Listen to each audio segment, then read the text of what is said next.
이 찬양을 연습하면서 얼마나 큰 애와 눈물이 있었을까 상상도 해보게 되고, 아주 열심히 두 분이 마음 맞춰서 호흡 맞춰서 은혜롭게 찬양 불러주셔서 감사합니다.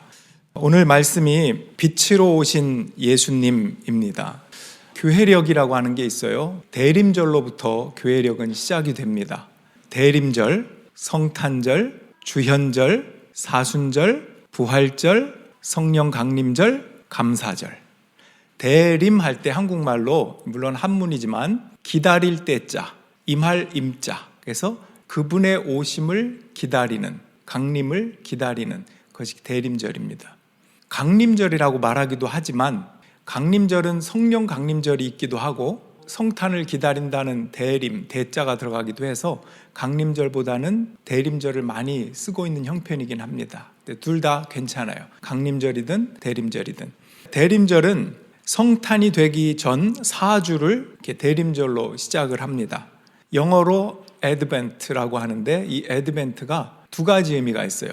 오신다, 임한다 그런 뜻과 함께 세컨드 커밍, 재림, 예수의 재림 또한 오심으로 봅니다. 그래서 애드벤트 하면 예수님의 탄생을 기다리는 대림절이라고도 하고 예수님의 재림을 애드벤트라고 하기도 합니다. 자, 그런 면에서 대림절은 두 가지예요. 첫째는 과거 예수님이 탄생하신 그 탄생을 기념하고 또다시 오늘날로 재해석하면서 그 아기 예수님을 기다리고 맞이하는 그 기간이 첫 번째고요. 두 번째는 앞으로 장차 오실 재림하여 모든 주님의 날에 우리의 모든 눈물을 닦아주시고 우리를 회복해 하시는 그 날을 소망하고 기다리는 요 대림 두 가지가 있습니다. 그럼 과거의 성탄과 앞으로의 그 재림 사이에 있는 우리, 현재를 살아가는 우리는 뭐예요? 그 사이에 하나님이 우리와 함께 계시다. 현재를 살아가고 그 임마누엘 예수님을 기대하는 것. 이게 또한 대림절의 의미이기도 합니다.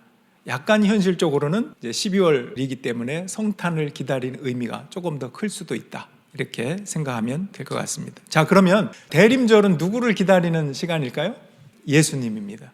오늘은 어떤 예수님? 빛으로 오신 예수님을 기다리자, 이 권면을 드리고 싶습니다. 그 영국인 하워드 스테이플턴이라고 하는 사람이 발명을 한 기계가 있습니다. 전자식 기계인데 아주 불쾌한 고주파 잡음을 내는 기계를 만들어서 상점이라든지 쇼핑센터에 불량 청소년들이 난동을 부리는 것을 방지하기 위해서 청소년만 들을 수 있는 고주파, 이거를 하는 기계를 발명해서 큰 효과를 봤다고 합니다. 밤거리에 평화를 가져왔다 그래서 과학적 이론을 토대로 재치 있는 결과를 만든 사람에게 주는 이그노벨상 평화상을 수상하기도 했다 합니다. 상점이나 맥도날드 그 주변 거기 고주파를 쏘면 어른들은 안 들려요, 이 소리가. 그런데 청소년들은 그게 시끄러워, 불쾌한 거야. 그래서 거기에 모여있지 않고 흩어지는 거죠. 그래서 이 기계를 틴벨이라고 한대요. 틴벨. 티네이저들에게 울리는 종소리. 한번 테스트하려고 그러거든요.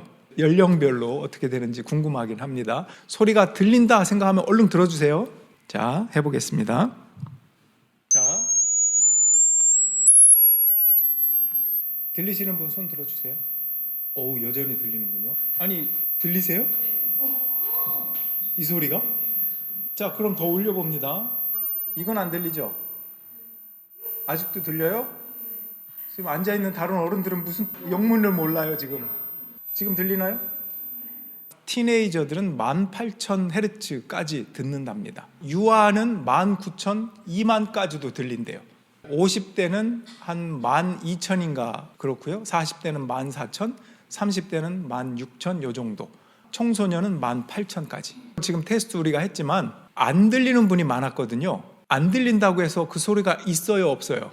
있잖아요. 근데 우리는 안 들리니까 없어 이렇게 생각하기 쉬운데 봤잖아요. 들린 사람이 있는 거. 거짓말하는 게 아니거든요, 이분들이. 여러분, 우리는 의외로 보지 못하는 게 참 많고요, 이 세상에. 들을 수 없는 것도 참 많습니다. 신앙의 영역으로 넘어가도 믿음의 눈으로 주님을 바라본다, 이런 표현을 많이 하지 않습니까? 본문에 보면 참 빛이 있었다, 이게 예수님이에요. 그 참 빛이 세상에 와서 모든 사람을 그냥 비추고 있어요. 비추고 있다고요. 존재한다고요. 그런데 세상에 계셨지만 세상이 그로 말미암아 생겼음에도, 그런데도 세상은 그를 알아보지 못하였다. 이 말씀 뒤에는 어떤 말씀이 계속 나오냐면 그 이름을 믿는 자에게는 하나님의 자녀가 되는 권세, 특권을 주셨다. 이 말씀이 따라 나와요. 예수의 이름을 보는 자는 이라고 돼 있지 않고요. 그 예수의 이름을 믿는 자는 이렇게 돼 있어요. 아, 믿음의 눈으로 보는 거구나. 특히 빛으로 오신 예수님을 볼 수 없었던 이유는 사람들이 어둠을 좋아하기 때문이라고 요한복음 3장에 가면 나옵니다. 빛이 세상에 들어왔지만 사람들이 자기들의 행위가 악함으로 빛보다 어둠을 더 좋아하였다는 것 자체가 심판이다.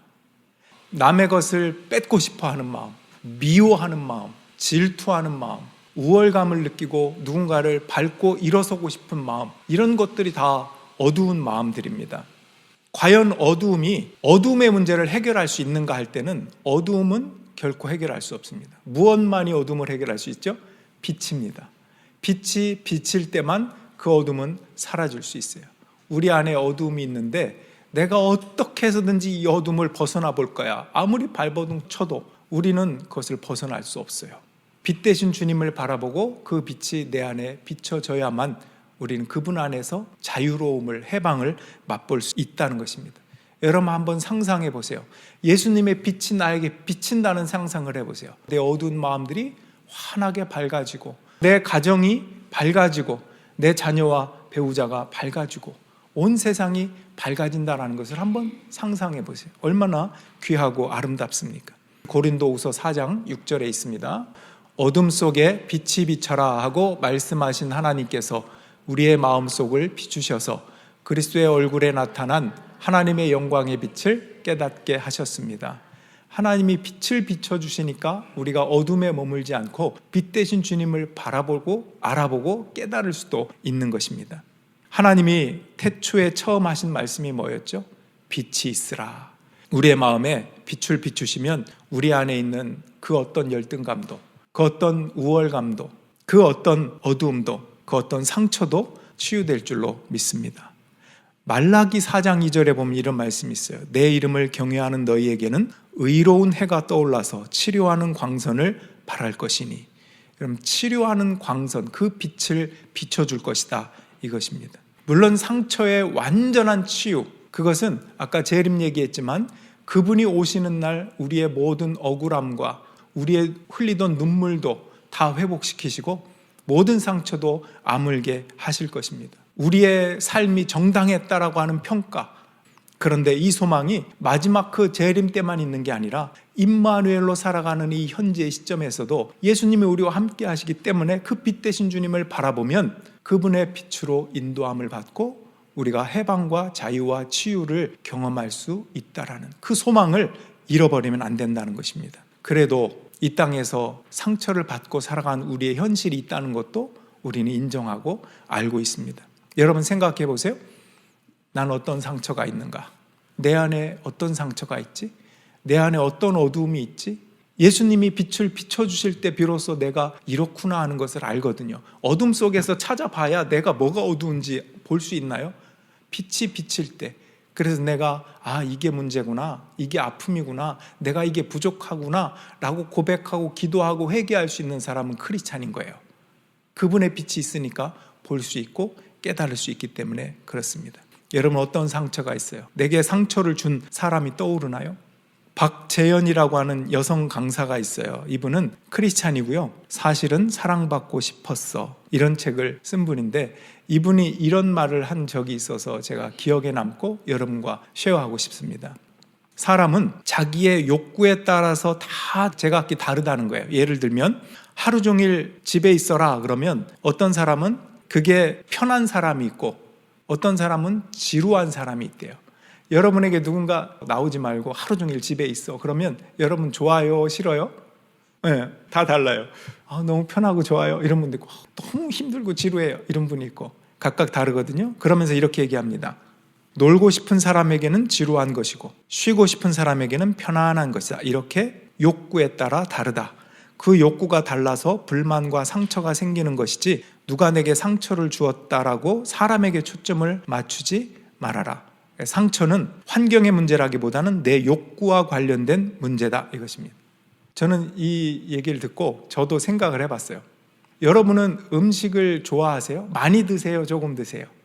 저는 음식을 많이 먹을 것 같아요? 조금 먹을 것 같아요? 그죠? 보기에도 네, 저는 조금 먹습니다. 편식하는 건 절대 아니에요. 그냥 양이 적을 뿐이에요. 잘 먹거든요. 지금도.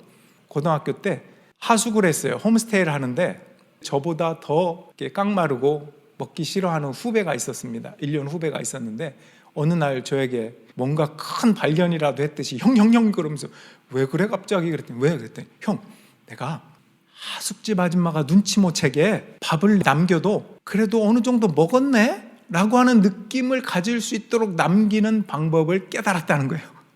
그래서 저도 관심이 있으니까 그게 뭐냐? 어떻게 하면 돼? 그랬더니 여러분 초롱초롱하네요. 궁금하십니까?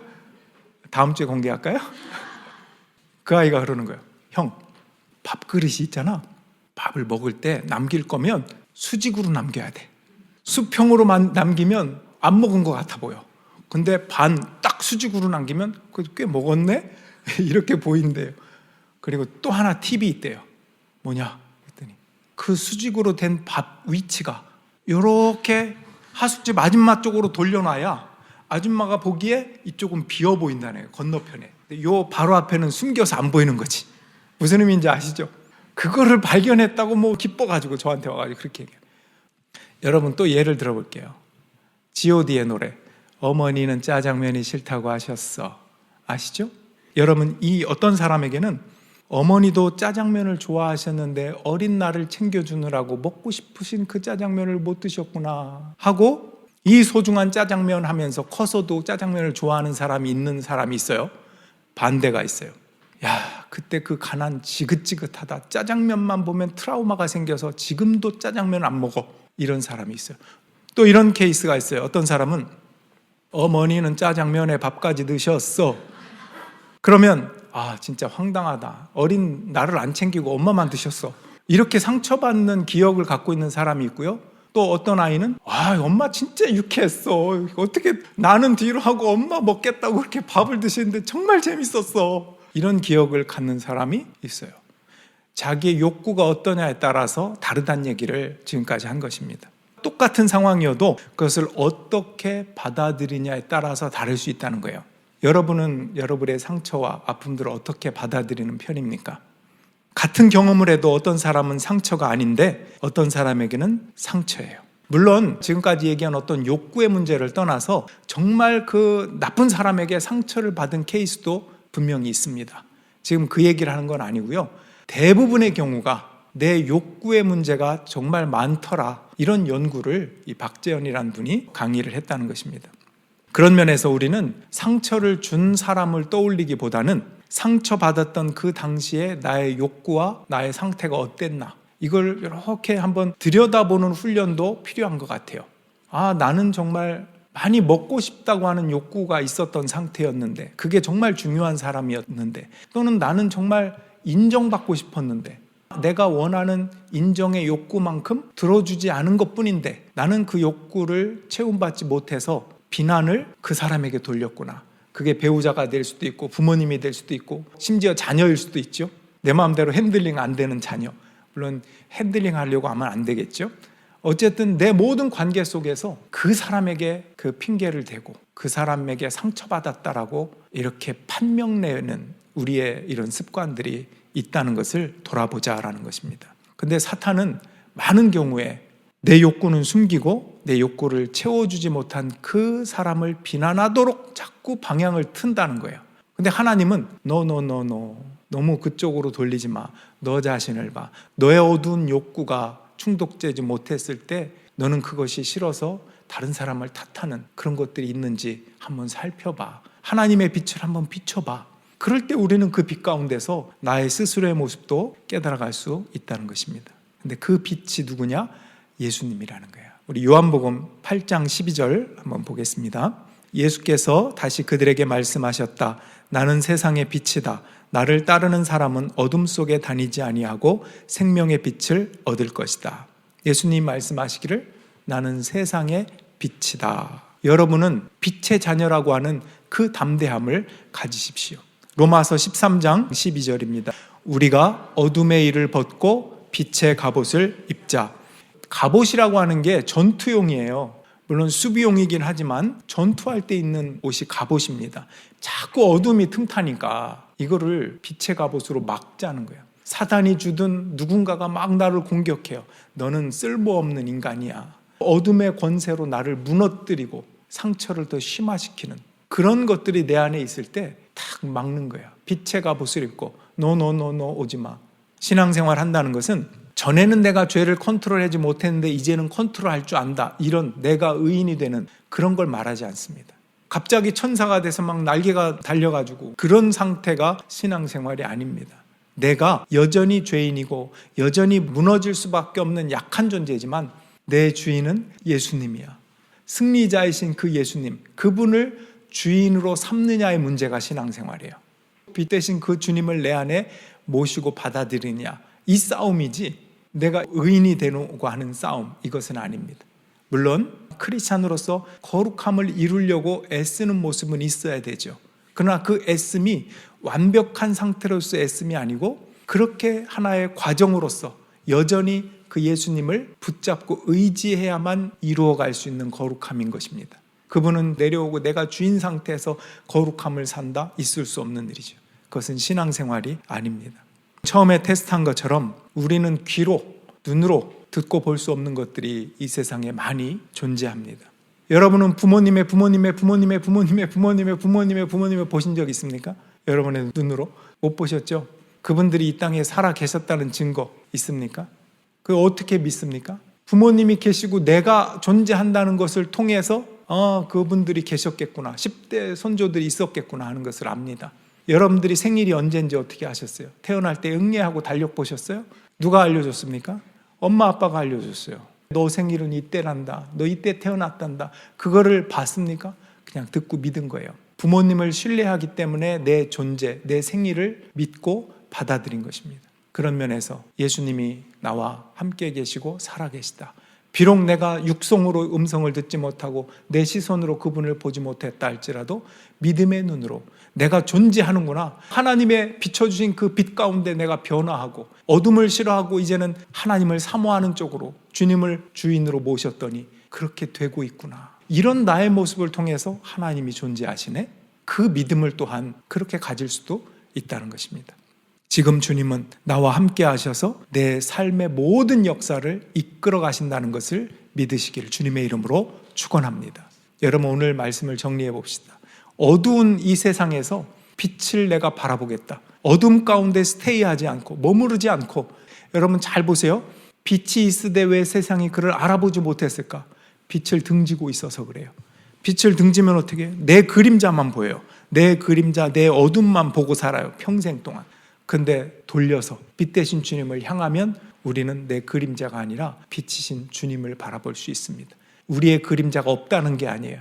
언제나 우린 인간으로서 이 땅에 살면서 어두운 그림자가 있어요. 그러나 빛 대신 주님을 바라볼 때 우리의 그림자는 문제가 되지 않습니다. 그러나 그 예수님을 외면하는 순간 사단은 네 그림자를 봐, 네가 이런 사람이야, 네가 그러고도 자격이 있어? 사단이 우리의 귀에 얼마나 속삭이는지 모릅니다. 빛 대신 주님을 보세요. 예수님은 빛으로 오셨습니다. 이 대림절 첫째 주에 정말 빛으로 오신 예수님이야.